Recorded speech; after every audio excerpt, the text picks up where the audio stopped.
all the culpability always lies with the right in the media.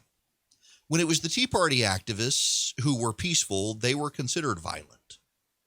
When a nut job shot Gabby Giffords, it was immediately Sarah Palin and the right who were blamed. Here, you have actual progressive activists and Antifa supporters burning down businesses in American cities and shooting people, and it's Donald Trump's rhetoric, or it's the Russians. It's not the actual agitators. In January of 2011, I was at Kiowa Island. I'd never been to Kiowa before, at a conference called Awakenings. It was there where I and several other people got in a room and tried to convince Mike Pence he should run for president in 2012. He chose to run for governor instead. Awakenings is a conservative, Christian conservative conference. It's actually the only time I've ever been to Sea Island. The year before, they had their conference at Sea Island, and then they had to move it to Kiowa for some reason that year, and I think they've gone back to Sea Island. I need to get invited because I can't afford Sea Island, but they paid for me to come to Sea Island and to Kiowa to speak. And wonderful people, wonderful, good Christian people. But while I was there, news broke that there had been a shooting in Arizona, that Gabrielle Giffords had been shot. A federal judge was killed. And the media immediately leapt to the conclusion that it was a right-wing terrorist. In fact, the media very quickly moved to it was right-wing rhetoric that caused the shooting. I remember being on television with a Democratic pollster and John King from CNN, and John King somewhat conciliatory on, we've always used the language of war for politics, and maybe it's time to move on.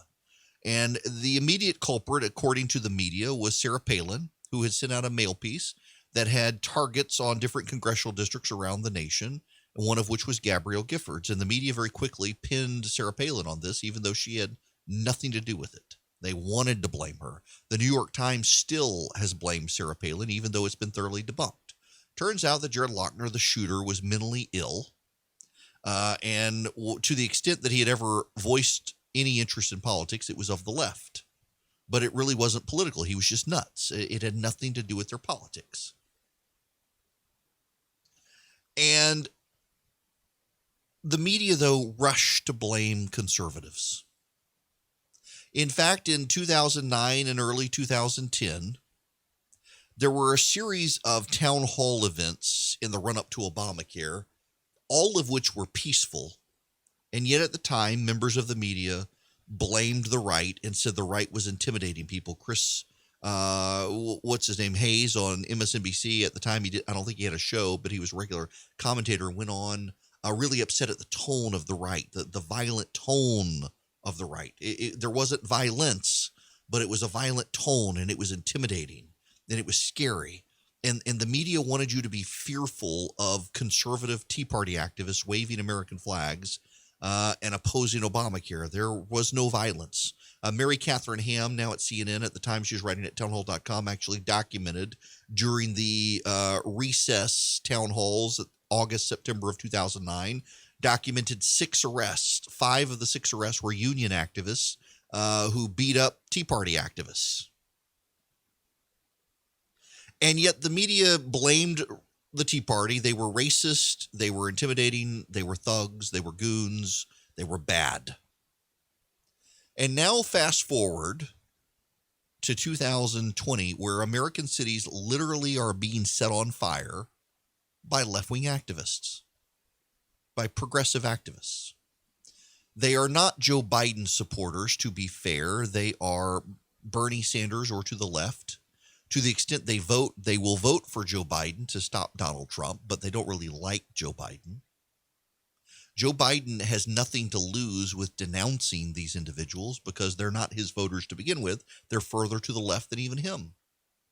And yet Joe Biden will only denounce the violence. He won't denounce the people.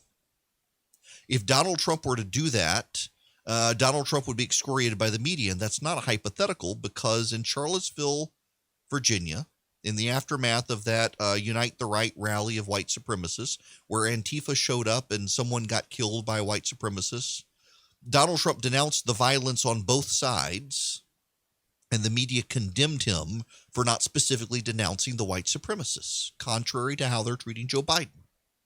In fact, the media and Democrats have peddled the belief that Donald Trump said there were good people on both sides.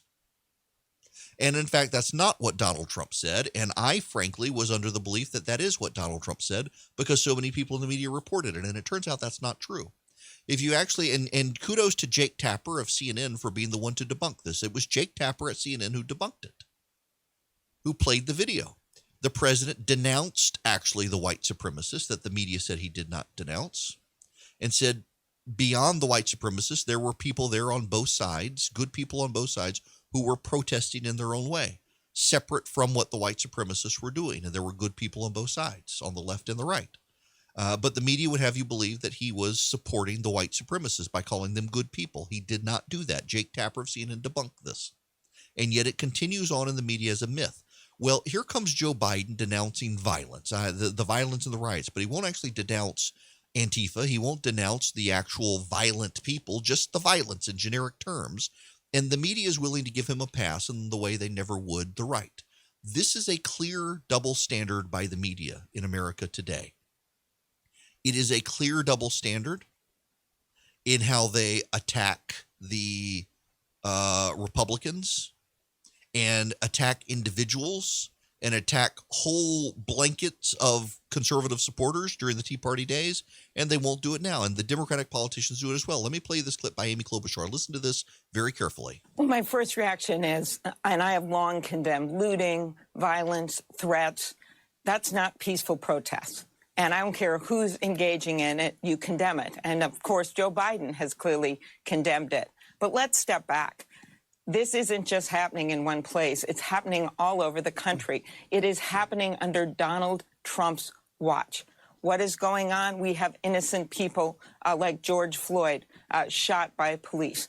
We have what happened in Kenosha.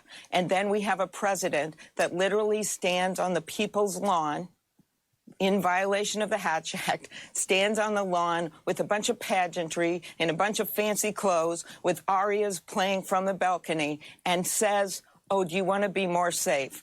We are not safe in Donald Trump's America. Now, actually, you are safe in Donald Trump's America. It's in Democratic-run cities where you're not safe. There may be 1,000 violent protesters around this country, and they're all in deeply progressive cities protesting. They're not protesting in Macon, Georgia.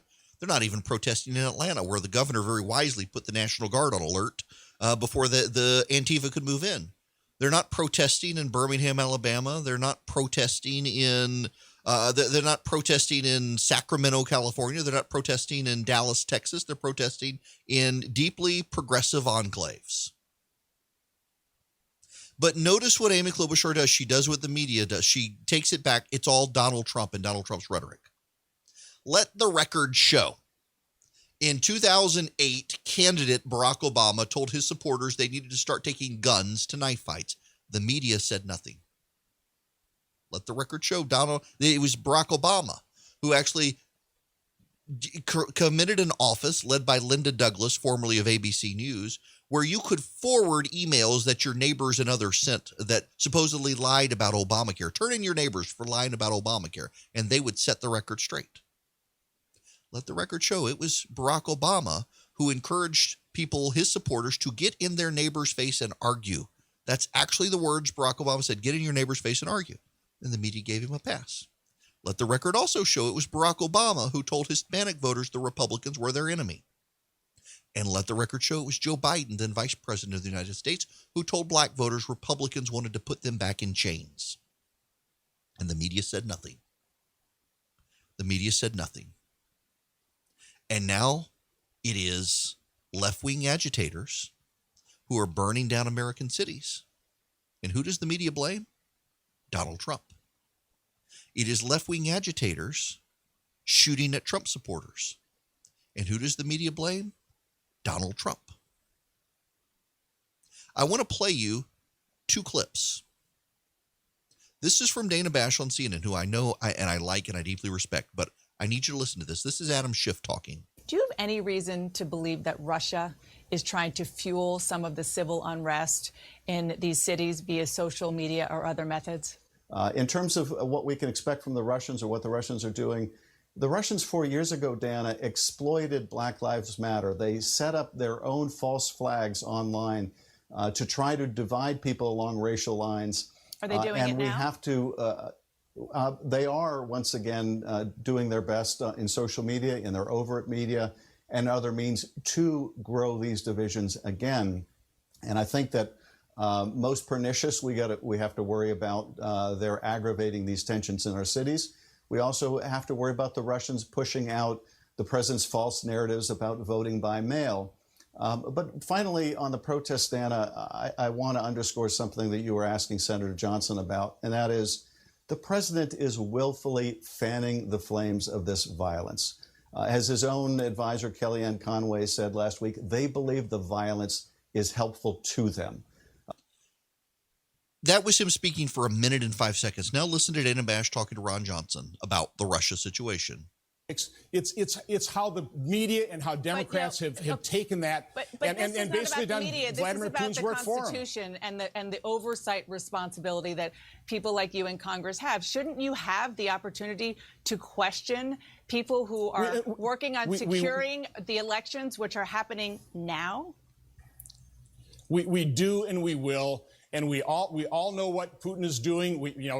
China wants Biden to be the next president. We understand that.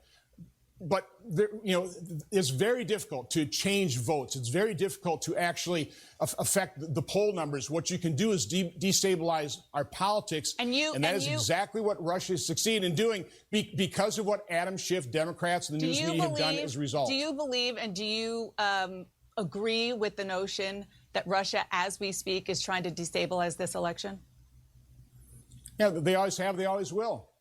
Yeah, yes. Again, I held hearings on this a couple years before the 2000. That was the same amount of time Ron Johnson speaking. How many more times he was questioned?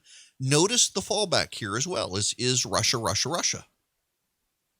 It's not the activists and the agitators who are responsible. And that's actually the thing that makes me mad about all of this. Is all the culpability always lies with the right in the media. When it was the Tea Party activists who were peaceful, they were considered violent.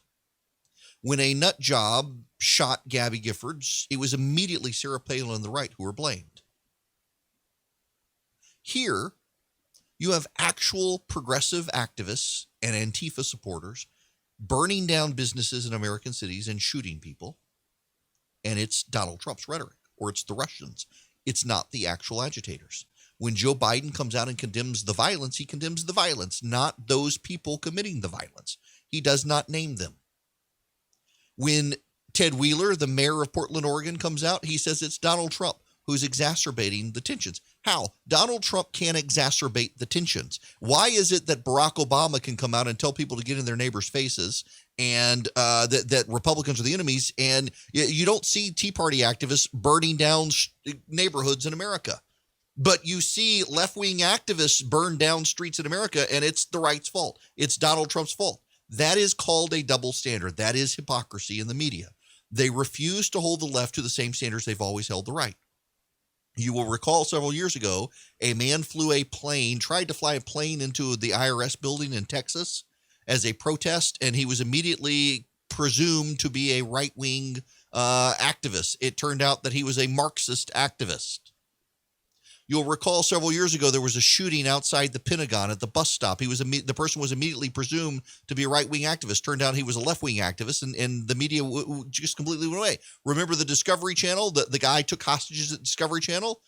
It was immediately presumed by major blue check marks on social media that this must be a right-wing person who did this. It turns out it was a left-wing anarchist who believed Al Gore wasn't doing enough to stop global warming, and the Discovery Channel was covering for corporate America. The story was dropped from the headlines. Time and again, James Hodgkinson.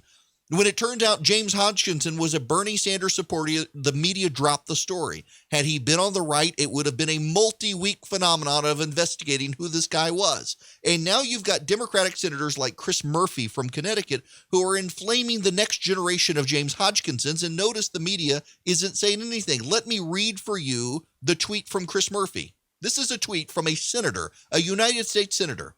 Can we take the gloves off and tell the truth? Trump is deliberately killing people. He holds rallies where people get infected. On Thursday, no social distancing or masks, sending a clear message the CDC should be ignored. His plan is to kill people. Let's just say it. If a Republican said that, you would be in a multi-day festival of inquiry from the media, and instead they're giving this guy a pass in the same way they gave Nancy Pelosi a pass the other day for calling Republicans the enemy, of the people.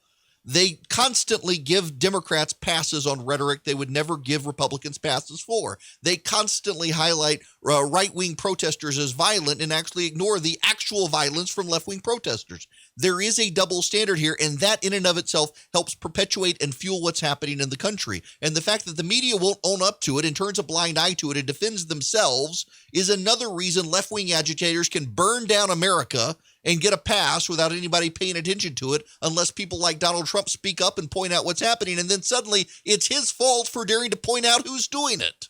News and